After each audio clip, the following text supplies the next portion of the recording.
Hello students, education world channel पर आप सभी का स्वागत है। तो जैसा कि आप सभी लोगों को पता है कि टीजीटी पीजीटी की एग्ज़ाम डेट आ चुकी है। जून में एग्ज़ाम है टीजीटी पीजीटी का। तो चलिए प्रारंभ करते हैं अपने नए चैप्टर से। इतिहास विषय का आज हम प्रारंभ करेंगे। तो चलिए स्टार्ट करते हैं। पहला चैप्टर है प्राचीन भारतीय इतिहास के स्रोतों के बारे में। सबसे पहला चैप्टर यहीं से प्रारंभ करते हैं और अंत तक एग्ज़ाम तक हम ये लास्ट तक ख़त्म कर देंगे। तो जैसे जैसे हमारा एग्ज़ाम नज़दीक आता जाएगा पूर्ण प्रयास रहेगा हमारा कि हम अपने सब्जेक्ट को 2 बार तक रिवीजन कर सकें और 1 बार पूरा डिटेल में पढ़ सकें। तो चलिए,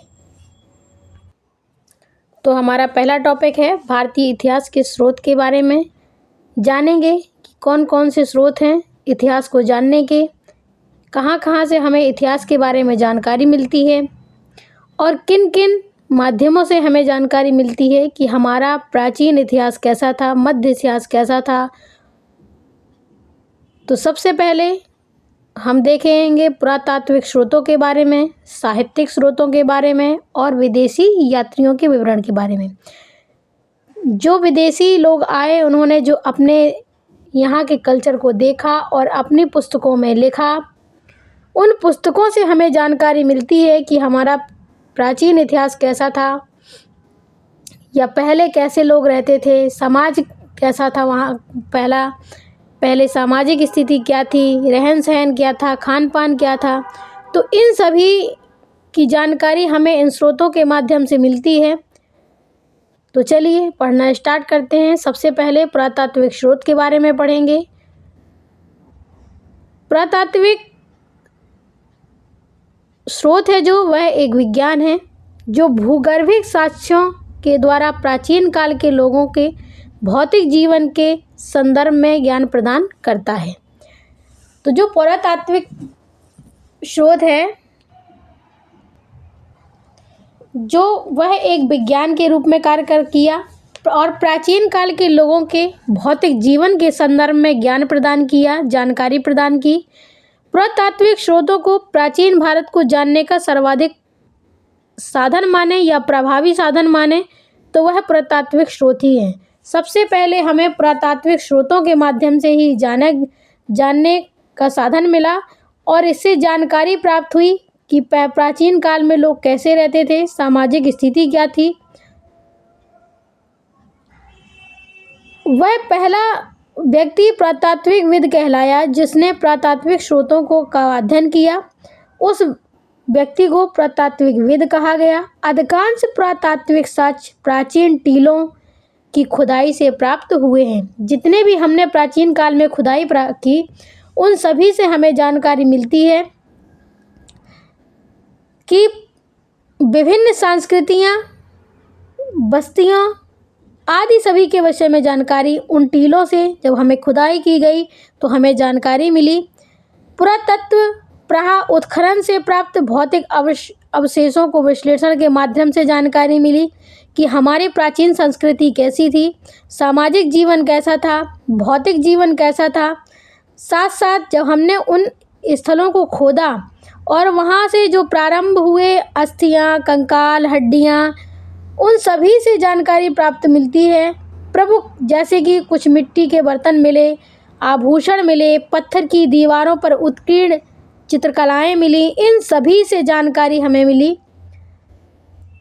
इन्हीं को कहा जाता है पुरातात्विक साक्ष्य या पुरातात्विक स्रोत।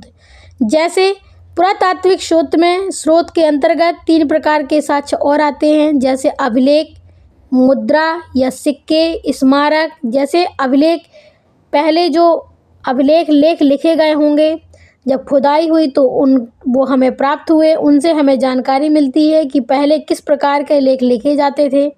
इसी प्रकार से प्राचीन काल में सिक्के किस धातु के बने होते थे वो प्राप्त हुए हमें। भवन निर्माण मिले, उनसे हमें जानकारी मिली कि प्राचीन काल के भवन निर्माण किस प्रकार से होता था। तो ये सभी जो सब आते हैं ये पुरातात्विक स्रोत के अंतर्गत आते हैं। इन सब से हमें जानकारी मिलती है कि हमारा जो जीवन था, सामाजिक शैली थी, रहन सहन था, या अभिलेख किस प्रकार के थे, सिक्के किस प्रकार के ढाले गए, भवन निर्माण की प्रक्रिया क्या थी, ये इन सभी की जानकारी हमको पुरातात्विक स्रोतों के माध्यम से मिलती है। इसके पश्चात आता है हमारा, जैसे कुछ विद्वान हैं जैसे D.R. भंडारकर कहते हैं। एक चीज़ और मैं बताना चाहूँगी, हमारे यहाँ सबसे पहले सर्वप्रथम 1837 में जेम्स प्रिंसेप को ब्राह्मी लिपि में लिखे अशोक के जो अभिलेख थे, जो अशोक ने अभिलेख लिखा है वो सब ब्राह्मणी लिपि में लिखे हुए थे। जो ब्राह्मी लिपि में अशोक के अभिलेख थे सब सर्वप्रथम उनको 1837 में जेम्स प्रिंसेप ने पढ़ा। जेम्स प्रिंसेप ने पढ़ा, अशोक के नामों का उल्लेख हमको कहाँ कहाँ पर अशोक, किन किन अभिलेखों में अशोक नाम मिलता है, वो मस्की, गुर्जरा और निट्टूर और उदयगोलम, ये 4 अभिलेख हैं जिनमें अशोक का नाम, अशोक की जानकारी मिलती है कि इन इन अभिलेखों में अशोक का नाम उत्कीर्ण अशोक कराया गया था। इसी प्रकार से D.R. भंडारकर नायक कहते हैं कि इतिहासकार के द्वारा केवल मौर्यकालीन अभिलेखों के माध्यम से ही मौर्य शासक अशोक का इतिहास लिखा गया था।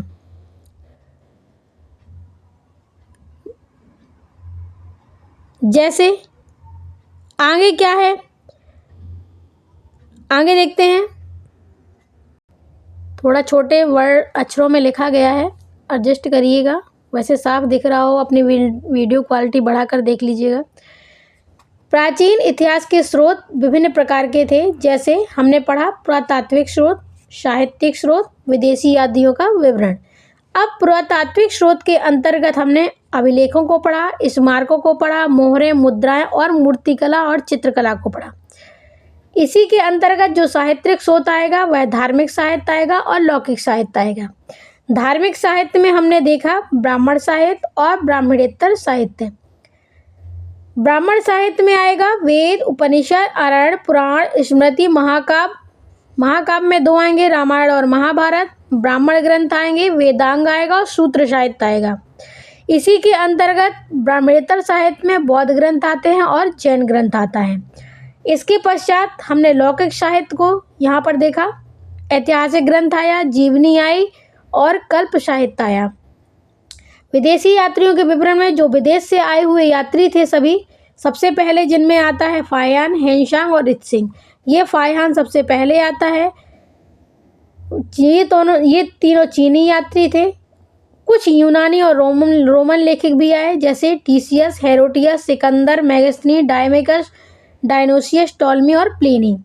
ये सभी यूनानी लेखक थे। चीनी लेखक 3 थे, फाहियान, हेनसांग, इत्सिंग। सबसे पहले फाहियान आया, हेनसांग आया, इसके बाद इत्सिंग आया। इसके बाद अब अरबी लेखक हैं हमारे कुछ। अरबी लेखकों में इब्न बतूता का नाम आता है, सुलेमान, अल-मसूदी, अल-बरूनी और इब्न बतूता। तो ये सभी, इन सभी स्रोतों के माध्यम से हमें इतिहास की जानकारी प्राप्त होती है। सबसे पहले भारत में बाहर अभिलेखों के माध्यम से एशिया के बोगजकोई 1400 ईसा पूर्व अभिलेख में इंद्र, मित्र, वरुण और नक्षत्र, इन 4 देवताओं का उल्लेख मिलता है। कौन से अभिलेख से? बोगजकोई अभिलेख से। यह बोगजकोई अभिलेख 1400 ईसा पूर्व में खोजा गया, जिसमें से 4 देवताओं का नाम आता है, वो है इंद्र, मित्र, वरुण और नक्षत्र। इसके पश्चात अभिलेखों में संस्कृत भाषा का प्रयोग ईसा की 2री सदी में मिलता है। तो संस्कृत भाषा का प्रयोग ईसा की 2री सदी में मिलता है। और शक शासक रुद्रदामन का जूनागढ़ अभिलेख 150 ईस्वी में संस्कृत में लिखा गया था। जो रुद्रदामन का जूनागढ़ अभिलेख था वह 150 ईस्वी में संस्कृत में लिखा गया। पहला अभिलेख है। उल्लेखनीय है कि आरंभिक अभिलेख प्राकृतिक भाषा में हैं। यह कहा जा सकता है, यह उल्लेख है कि जो प्रारंभ में अभिलेख लिखे गए वो सभी अभिलेख प्राकृतिक भाषा में थे, लेकिन जो रुद्रदामन का जूनागढ़ अभिलेख प्राप्त हुआ हमको 150 ईसा पूर्व में, वह संस्कृत में लिखा हुआ प्राप्त हुआ है। मध्य प्रदेश के एरन से प्राप्त हुआ वराह प्रतिमा पर हूणराज तोरमाड़ का लेख अंकित किया गया है। तो जो मध्य प्रदेश में एरन अभिलेख प्राप्त हुआ है उस पर वाराह मिहिर की प्रतिमा है और हूण राज था जो तोरमाड़ का उसमें उल्लेख किया गया है। पूर्व मध्यकाल में बहुसंख्यक भूमि अनुदान पत्र मिलते हैं, यहाँ से सामंती प्रशासन के साक्ष्य मिलते हैं। तो प्रश्न आएगा कि सामंती प्रशासन कहाँ से प्राप्त होता है, सामंत काल कहाँ से प्रारंभ जानकारी मिलती है, तो वह पूर्व मध्यकाल के बहुसंख्यक भूमि अनुदान पत्र से प्राप्त मिलती है कि सामंती प्रशासन की साक्ष्य की जानकारी यहीं से प्राप्त होती है। अब कुछ अभिलेख हैं जिनके बारे में हम देखेंगे। सबसे पहले हमने देखा यहाँ पर अभिलेख लिख लीजिए, आप लोग भी सारणी बना लीजिए, एग्जाम के समय पर रिवीजन करने के लिए ठीक रहती है। सबसे पहले है हाथी गुफा अभिलेख, यह किसका था? कलिंग नरेश खारवेल का था। हाथी गुफा अभिलेख खारवेल के शासन संबंधी घटनाओं का विवरण यहाँ से प्राप्त होता है। दूसरा है रुद्रदामन का जूनागढ़ अभिलेख, या इसे गिरनार अभिलेख भी कहते हैं। यह रुद्रदामन के व्यक्तित्व कार्य एवं विजयों का उल्लेख करता है।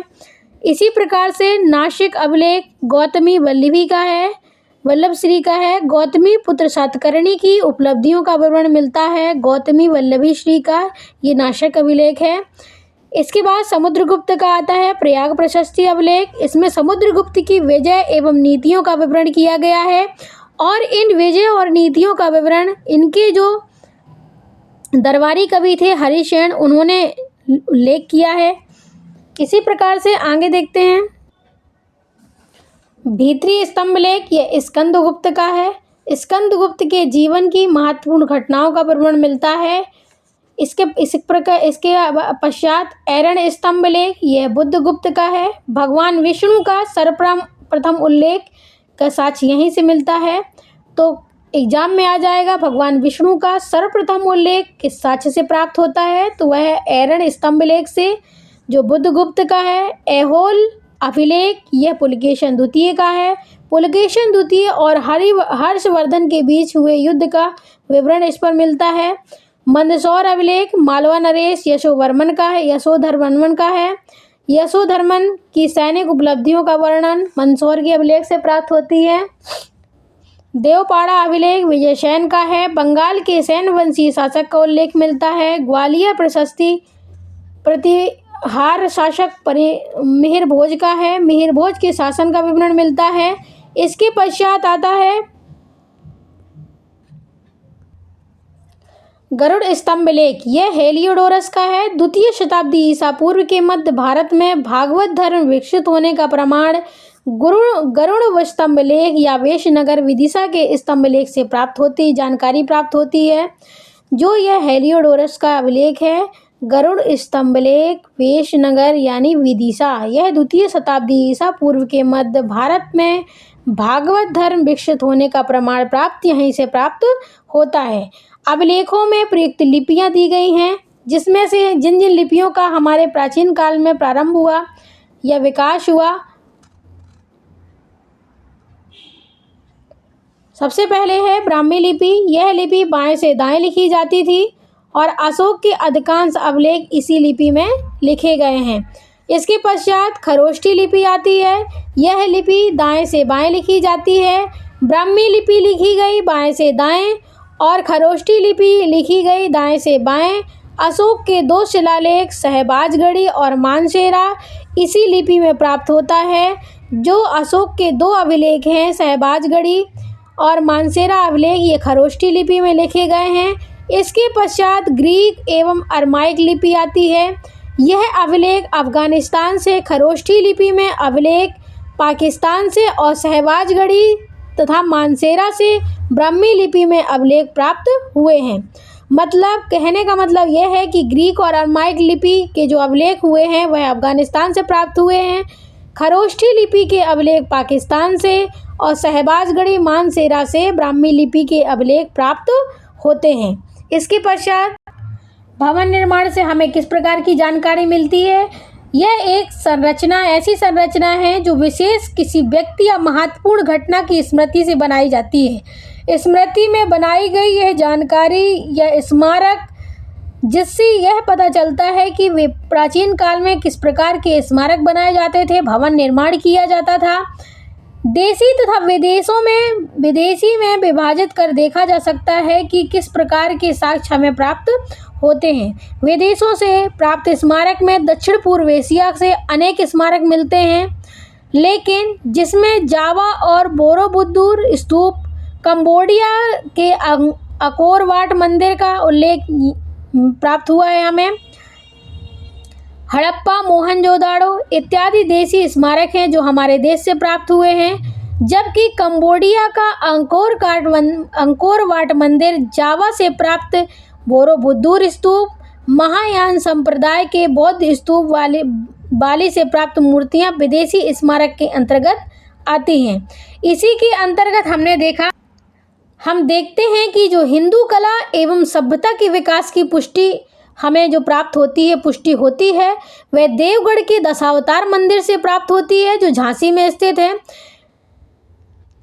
इसके पश्चात भीतर गांव का मंदिर है जो कानपुर में स्थित है। अजंता की गुफाएं चित्र तथा सुल्तानगंज से प्राप्त हमें बुद्ध की ताम्र मूर्ति से प्राप्त होती हैं, जो हमें हिंदू कला एवं भारतीय सभ्यता के विकास की जानकारी प्राप्त होती है। आगे देखते हैं उत्तर भारत में मंदिरों के निर्माण में नागर शैली। उत्तर भारत में जिन मंदिरों का निर्माण हुआ वह नागर शैली में हुआ। मध्य भारत के जो मंदिरों का निर्माण हुआ वह वेशर शैली में हुआ, तथा दक्षिण भारत में जिन मंदिरों का जो निर्माण हुआ वह द्रविड़ शैली में प्रयोग किया गया। इन सभी शैलियों का प्रयोग अलग अलग क्षेत्र में अलग अलग निर्माण में किया गया। जैसे उत्तर भारत के मंदिरों का निर्माण नागर शैली में, मध्य भारत के मंदिरों का निर्माण वेशर शैली में और दक्षिण भारत के द्रविड़ शैली में। तो आप ऐसे भी नहीं याद रहता है तो दक्षिण में दा से द्रविड़, उत्तर में ना से नागर, है ना, इस प्रकार से आप याद कर सकते हैं। दक्षिण भारत में तंजौर का राजराजेश्वर मंदिर द्रविड़ शैली में स्थापित किया गया है, तथा उत्तर भारत के कंदरिया महादेव का मंदिर जो खजुराहो में स्थित है वह नागर शैली में स्थापित किया गया है। जो उत्तर भारत में जितने भी मंदिर बनाए गए वह सभी नागर शैली में ही बनाए गए हैं, और जो दक्षिण भारत में मंदिर बनाए गए वो सभी द्रविड़ शैली में ही बनाए गए हैं। इसी प्रकार से मोहरों से हमें प्राचीन जितनी भी मोहरें मिली हमें, उन सभी से हमें जानकारी मिलती है कि किस प्रकार की मोहरें हमारे देश में चलाई जाती थी, या किस प्रकार कहाँ से उन मोहरों से पता चलता है कि हमारे देश में कहाँ से व्यापार होते थे। जहाँ की मोहरें प्राप्त हुई हैं हमें उन मोहरों से जानकारी प्राप्त हुई है कि वहाँ से हमारे व्यापार अच्छे स्थापित थे। कुछ मुद्राएं और सिक्के जहाँ से जो हमें प्राप्त हुए हैं, उन मुद्राओं और सिक्कों से भी हमें जानकारी प्राप्त होती है कि हमारे विदेशों से भी व्यापार हमारे देश में हो रहा था। सर्वप्रथम सिक्कों का उल्लेख एवं तिथियां उत्कीर्ण करवाने की जो शुरुआत की गई, जब जो सिक्के चलाए गए और लेख उत्कीर्ण कराए गए, वो सबसे पहले यवन शासकों ने कराया। यवन शासकों ने सबसे पहले सिक्कों पर लेख उत्कीर्ण कराए।